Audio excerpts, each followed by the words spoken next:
Bismillahirrahmanirrahim. Ketemu lagi dengan Sari. Di video kali ini kita akan membahas materi baru di kelas 9, transformasi geometri. Ya, apa sih transformasi geometri itu?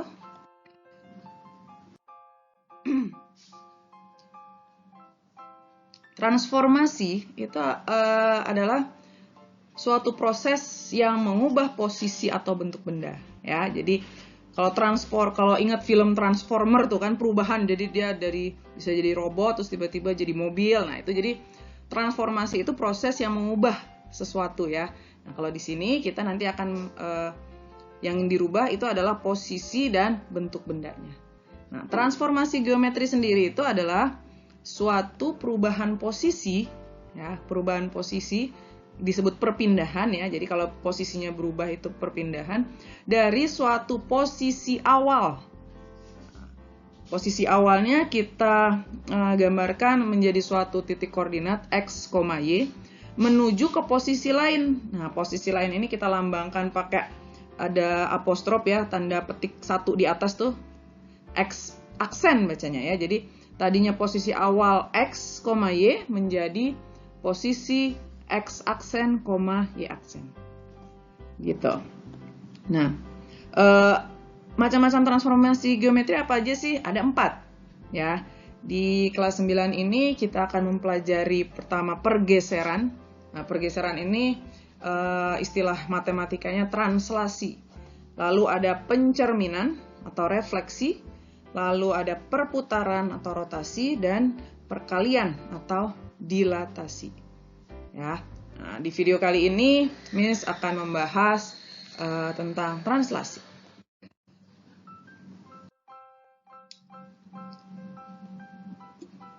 Oke, pergeseran atau translasi.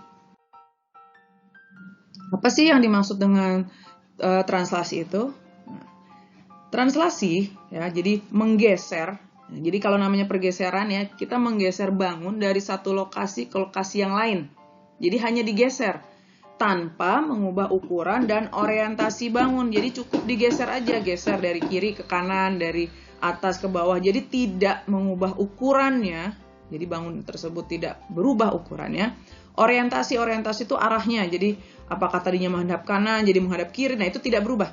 Kalau tadinya menghadap kanan tetap menghadap kanan. Tadinya bentuknya portret tetap portret. Jadi orientasinya tetap sama. Yang berubah hanya posisinya saja. Karena hanya digeser ya.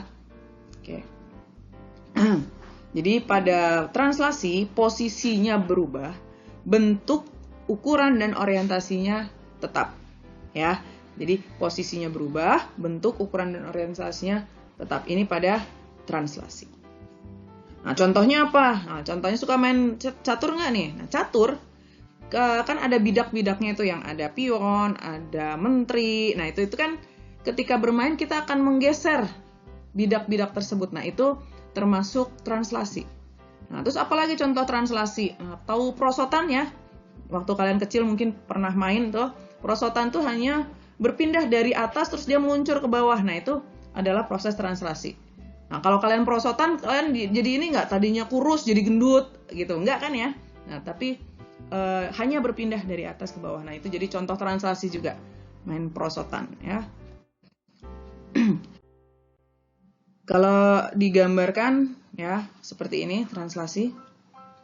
Nah, jadi tadi awalnya di sini di bawah dia bergeser ke kanan. Bentuknya sama, ukurannya sama, orientasinya juga sama. Nah, jadi misalkan sebuah titik x, y ditranslasikan sebesar a, b. Nah, ini bilangan ya yang nanti akan ditentukan seberapa jauh dia bergesernya. Maka hasil translasinya adalah X tambah A dan Y tambah B. Jadi si A ini komponennya X, dia bergeser ke kanan atau ke kiri. Yang B-nya ini komponen Y, dia bergeser ke atas atau ke bawah. Ya. Jadi kalau ke kanan itu positif, ke kiri negatif. Kalau ke atas positif, ke bawah negatif. Oke. Nah, kalau digambarkan dalam bentuk diagram kartesius seperti ini kurang lebih.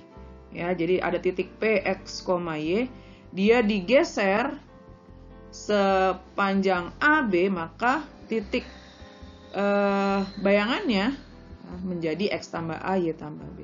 Lalu bagaimana jika dia terkena translasi double, ya, berulang?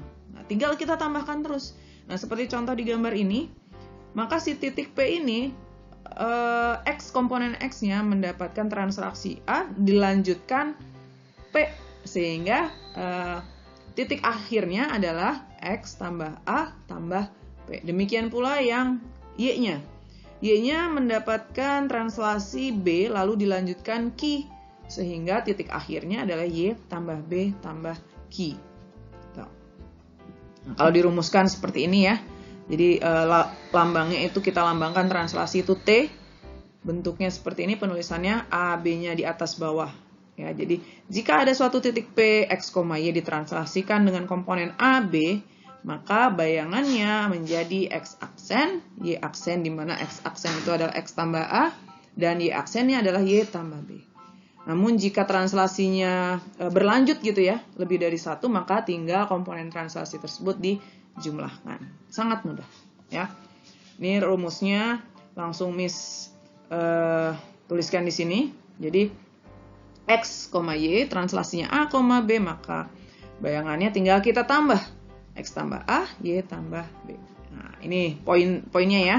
Poinnya seperti ini. Oke, kita coba ke latihan soalnya.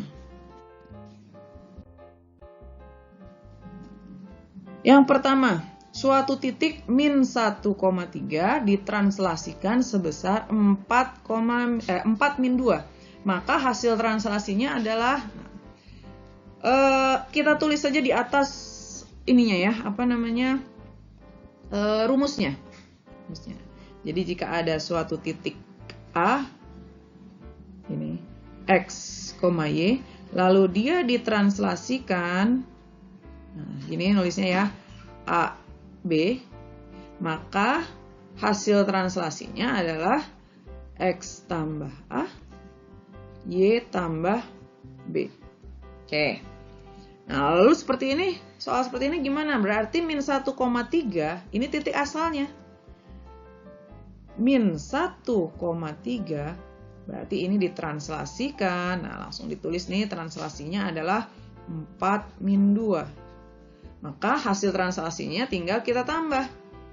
Yang X-nya min 1 tambah 4. Yang Y-nya 3 ditambah min 2. Oke. Hasilnya berapa? Min 1 tambah 4 adalah 3. 3 tambah min 2 adalah 1. Maka hasil translasinya adalah 3,1. Mudah ya? Satu soal lagi kita coba, biar mantap. Nah, ini dibalik nih. Jika suatu titik 3, min 2 ditranslasikan, ditranslasikan dengan hasil. Nah, hasilnya sudah diketahui. Jadi, titik asalnya 3, min 2, hasil translasinya 3,1. Yang ditanya besar translasinya, maka yang ditanya komponen translasinya, T-nya. Nah, lalu gimana? Sama, rumus yang kita gunakan tetap yang ini nih. Nah, cuma yang ditanya berbeda. Terus ngerjainnya gimana? Ya sama. Tulis ya. Tulis di sini. Awalnya 3, min 2 ditranslasikan. Nah, tetap aja kita tulis dulu A, B. Karena kita mau mencari si komponen A, B-nya. Hasilnya menjadi 3,1. Nah, padahal kita tahu nih, si 3,1 itu adalah hasil X tambah A, Y tambah B. Maka penulisannya adalah seperti ini. Untuk nyari komponen A-nya, maka 3 tambah A itu sama dengan 3. A-nya berapa? A-nya berarti 3 kurang 3. A-nya 0. Nah, kita sudah dapat A-nya. Nyari B-nya sama hasilnya. Min 2 tambah B sama dengan 1. Maka B-nya adalah 1 tambah 2. B-nya 3. Nah, setelah tahu A sama B, maka kita bisa tentukan. Maka komponen translasinya adalah 0, 3. Oke, mudah ya. Jadi mau apapun yang ditanya, apapun yang diketahui, tetap konsep yang kita gunakan adalah X, Y ditranslasikan oleh komponen AB menghasilkan X tambah A, Y tambah B. Ya, oke. Mudah-mudahan paham ya. Kalau masih ada yang belum paham, bisa direview lagi. Direview lagi videonya, diulang-ulang kembali. Untuk selanjutnya kita coba latihan. Oke, ketemu lagi dengan video Misari berikutnya. Bye.